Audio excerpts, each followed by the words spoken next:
Hartlike goeiemôre, vandag is die 10de Maart, jaar 2026, my naam Daniel Gerber, man ek is opgewonde, Jesus Christus is koning, hy is die Here en daar is niemand soos hy nie, halleluja. Is jy net so opgewonde? Jare terug, en ek wil ek sê, maar jare terug nie, het ek altyd gesê, as jy nie opgewonde is nie, wat moet jy doen? Klim terug in die bed, spring aan die kant uitraak, raak opgewonde man, die Here is daar, hy is vir ons, want hy wat nie vir ons is, die is teen ons. Maar ons weet die Here is vir ons, halleluja. En ek wil vandag bietjie met julle deel in God se woord in 1 Petrus 3, daar vanaf verse 8. En hy sê vir ons, en eintlik, wees almal een gesin, medelyend, vol broederliefde, en ontferming en vriendelik. Daar pluk ons die toets. Nou baie ouens sê, jy gaan hierdie toets oor en oor skryf tot jy hom slaag. En hierdie is 'n toets, een gesin te wees met almal. Dis nie maklik nie, maar die Here verwag het van ons. Medelyend, dit is maar moeilik om medelee te hê teenoor iemand wat jy weet waarvan ek praat. Vol broederliefde, hoe kan jy broederliefde uitleef? Dit is nie aldag maklik nie, hierdie mense maak jou so kwaad, maar die Here verwag het van my en van jou. Ontferming, daar pluk ek alweer. Vriendelik, daar pluk ek hierdie toets ook. Nee my boetie, is tyd dat ek en jy moet verander. Ja, maar die Here ken my, die Here weet hoe ek kom dien, die Here ken my harte goed.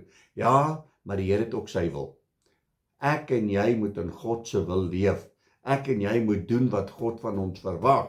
Ons kan nie sê, ja Here, ek wil u dien en ek dien u, maar Here, weet u woord is ook daarom maar bietjie, partykeer maar bietjie baie moeilik. Kan ons dit nie maar net so bietjie afbring na my level toe nie? Nee, God se woord is standvastig. En ek en jy moet by God se woord aanpas. God se woord gaan nie by my aanpas nie.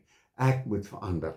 Hy sê verder in verse 9, vergeld geen kwaad met kwaad, skeldwoorde met skeldwoorde nie, maar seën inteendeel.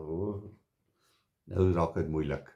Ek dink ek moet hierdie skryf uit die Bybel uitskeer, hierdie blaai, want hierdie is moeilik. Ek dink nie hierdie moet hier bly nie. Hy sê verder vir ons, omdat julle weet dat julle hiertoe geroep is, sodat julle seën kan beerwe. Want wie die lewe wil lief hê en goeie dae wil sien, moet sy tong bewaar vir wat verkeerd is en sy lippe dat geen bedrog spreek nie. Kyk, hier kry ons pak slaaf vandag met God se woord. Maar weet jy wat, wanneer ek en jy in God se weë wil wees, en ons wil sê, Here, ek behoort aan u, dan moet hierdie goedjie wat ek nou genoem het, net hierdie 3 versies, dan moet dit eintlik vir ons nie 'n probleem wees nie. Want dan moet ons hulle gesê, hierdie is nie van toepassing op my nie, want ek doen nie dit wat die woord nou hierso gesê het, ons moet pas op voor nie. Ek is in God se wil. Maar as ons nie daar is nie, kom ons werk tot dit. Kom ons verander en ons verbeter dit wat ons moet doen. Hy sê in verse 11, hy moet afwyk van wat verkeerd is en doen wat goed is. Hy moet vrede soek en dit najaag. En as ons net so gou 'n bietjie teruggaan daarna Hebreërs 12 toe, vers 14. Wat sê hy so? Hy sê, jaag die vrede na met almal en die heiligmaking waar sonder niemand die Here sal sien nie. Ek en jy het iets om te doen hier, ons het so 'n bietjie huiswerk om te gaan doen, nee. Ons self so 'n bietjie gaan ondersoek.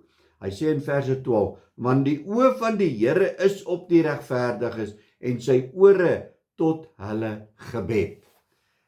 Maar die aangesig van die Here is teen die kwaaddoeners. My boetie en sissa, ek en jy kan na die Here toe kom en ons kan in gebed gaan en die Here hoor ons gebed as ons regverdig is. Wanneer ons nie regverdig voor God leef nie en ons leef soos ons wil en goed, dan sê die woord vir ons dat tot jou gebed word nie verhoor nie.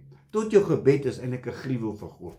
So ek en jy moet probeer, ons moet regtig waar uit ons hart uit probeer, want onthou, die Here deursoek die hart, hy deursoek die niere. Ons kan die Here nie flous nie.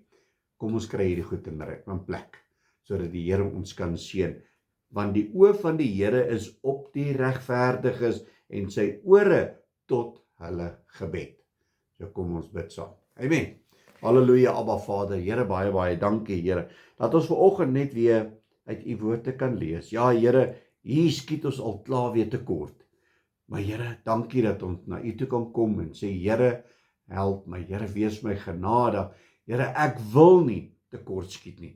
Here, ek wil nie lelik wees met ander nie. Ek wil eengesind wees. Here, ek wil medelyn, vol broederliefde en ontferming. Here, en ek wil vriendelik wees. Here, help my daarin. Aba Vader, seën ieder en elkeen wat vandag hierdie woord hoor, wat sê, Here, verander my tot eer en verheerliking van U naam. Amen en amen. My liewe boetie en sussie in Christus, gaan uit op hierdie Dinsdag en verkondig die woord. Onthou, alles wat jy doen, moet jy God kan verheerlik, né? Geseënde Dinsdag. God bless.